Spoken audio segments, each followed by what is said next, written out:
ডাকসু নির্বাচনে ভিপি পদে লড়েছেন ৪৫ জন প্রার্থী। এদের মধ্যে ৩ জন মাত্র একটি করে ভোট পেয়েছেন। আরও ৩ জন ভিপি প্রার্থী ২টি করে ভোট পেয়েছেন। এছাড়া ৩টি করে ভোট পেয়েছেন আরও ৩ জন।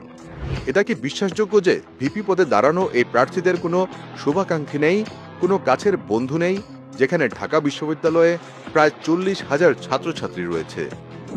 ভোট প্রাপ্তির এই অস্বাভাবিক সংখ্যা বলে দেয় নির্বাচনে কারসাজি হয়েছে। নির্বাচন পর্যবেক্ষকের সামনেই গণনায় ত্রুটির বিষয়টি উঠে আসে।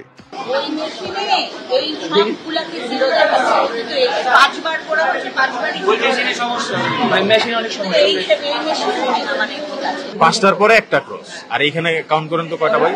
1 2 3 4 5 6 7 8 9 10 11 12। তো এই যে ওয়েমারে দেখাইতেছে 5টার পর একটা ক্রস, আর আমাদের মেশিনে দেখাইতেছে 12টার পর একটা ক্রস।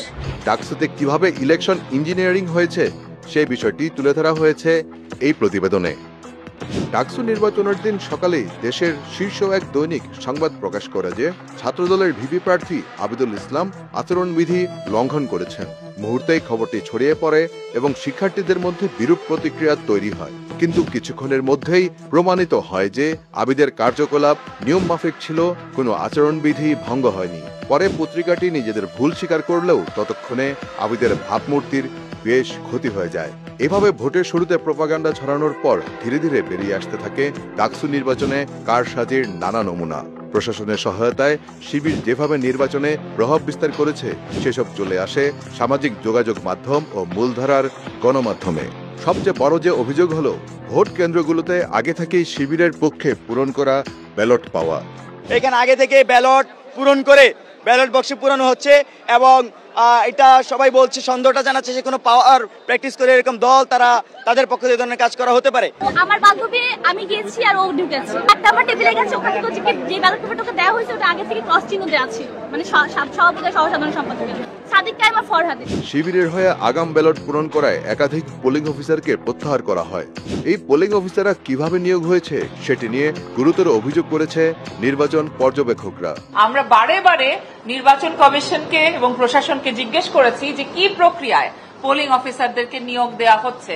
এই প্রক্রিয়াটি এতই অস্বচ্ছ যে আমরা সারাদিনেও বুঝে উঠতে পারিনি কি ক্রাইটেরিয়া মেনে তাদেরকে ওখানে রাখা হয়েছে। অনেক শিক্ষার্থী অভিযোগ করেন কেন্দ্রে গিয়ে দেখেছেন তাদের নামে আগে থেকে ভোট দেওয়া হয়ে গেছে।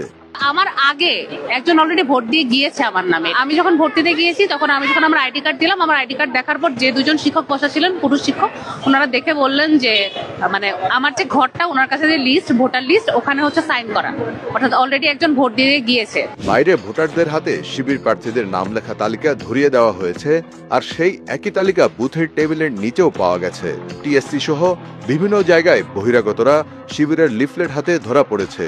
ফলাফলের পর দেখা যায় অনেক কেন্দ্রে নির্দিষ্ট প্রার্থীরা কোনো ভোটই পাননি, অথচ তাদের সমর্থকরা সেখানেই ভোট দিয়েছেন।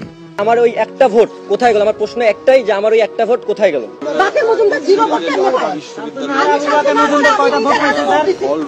ডাকসু নির্বাচনে স্বচ্ছ ব্যালট বক্স ব্যবহার করা হয়নি। যেসব বক্সকে খালি বলা হয়েছিল, খোলার পর দেখা গেছে সেগুলো ব্যালট ভর্তি।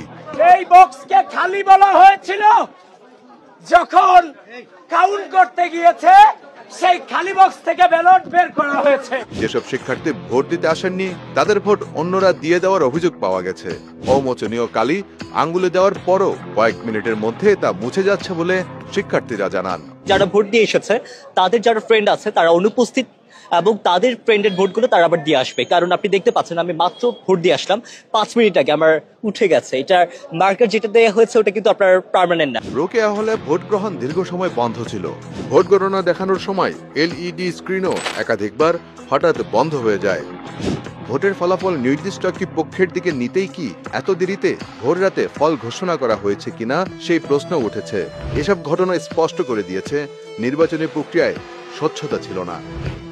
স্বতন্ত্র শিক্ষার্থী ঐক্য প্যানেলের ভিপি পদপ্রার্থী উমামা ফাতেমা, প্রতিরোধ পর্ষদ প্যানেলের ভিপি পদপ্রার্থী শেখ তাসনিম আফরোজ ইমি, প্রতিরোধ পর্ষদের জিএস পদপ্রার্থী মেঘমল্লার বসু আর বাগছাসের পক্ষ থেকেও অভিযোগ উঠেছে একই রকম। আর সেই অভিযোগ হলো ইলেকশন ইঞ্জিনিয়ারিং হয়েছে শিবিরের পক্ষে। মেঘমল্লার বসু ফেসবুকে লিখেছেন, ভোটের নামে প্ল্যান্ড ইঞ্জিনিয়ারিং চলছে।